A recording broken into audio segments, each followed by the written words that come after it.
The UFC will not have a pay-per-view in the month of September, but the fight cards and the events that the UFC are putting on are still insane. This weekend, we have UFC Paris, Imavov versus Bohalio, and also Saint Denis versus Houfi. And then we go next weekend into UFC Noche, where Diego Lopez and John Silva are going at it in the main event, 5 rounds. That build-up's going to be crazy because John Silva's actually psychotic.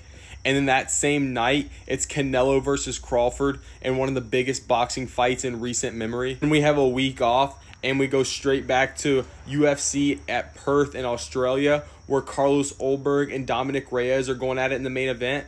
But that's not the biggest thing about the UFC Perth card. It's going to have the most fights in UFC history. Right now, there's 17 fights scheduled for UFC Perth, the biggest event in UFC history fight-wise. And then one of the greatest things that Dana White's added to the UFC is Dana White's Contender Series. Tuesday night, there's usually nothing on in sports, but putting on the Contender Series with the top prospects going at it to win a contract has been amazing as they fight like crazy. And actually, Sean O'Malley's teammate, Tommy McMillan, who's one of the most hyped prospects trying to get into the UFC, is fighting tomorrow, Tuesday, September 2nd, and trying to get his shot in the UFC, so tune into that. It's going to be something crazy.